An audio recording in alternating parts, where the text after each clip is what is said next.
સુરત જિલ્લાના માંગરોળના કંઠવા ગામની શેમાં ઉકાઈ જમણા કાંઠાની કેનાલમાં ગાબડું પડ્યું છે। કેનાલ તૂટતા વાંસોલી અને મોટી પાડી સહિતના નીચાણવાળા ગામોના ખેતરોમાં પાણી ફરી વળતા પાકને નુકસાન થયું છે।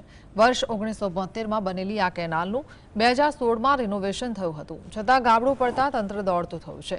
હાલ સિંચાઈ વિભાગે કેનાલ બંધ કરી છે અને 3 દિવસમાં સમારકામ પૂર્ણ કરવાની ખાતરી આપી છે।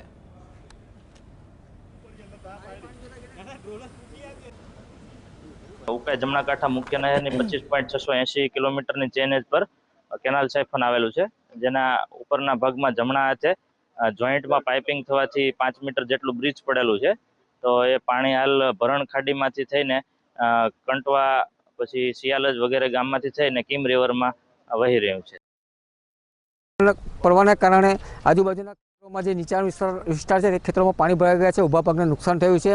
ખાસ કરીને જ્યારે 2013 અને 2014માં નહેરનું બાંધકામ કરવામાં આવ્યું હતું ત્યારે પણ આ બાબત જે કન્સ્ટ્રક્શન કામમાં જે બેદરકારી રાખવામાં આવી હતી અને હલકી ગુણવત્તાનું મટીરિયલ વાપરવામાં આવ્યું હતું એના કારણે વારંવાર આ ભંગાર પડવાની ઘટના બની છે। જે તે સમયે નાનુભાઈ વનાણી સિંચાઈ મંત્રી હતા, એમને પણ આ બાબતમાં રજૂઆત કરી હતી, એમણે સ્થળ મુલાકાત કરી હતી અને યોગ્ય પગલાં લેવાની ખાતરી આપી હતી, પરંતુ દુઃખ સાથે કહેવું પડે છે કે કોઈ પણ યોગ્ય પગલાં આજ લગી લેવામાં આવ્યા નથી।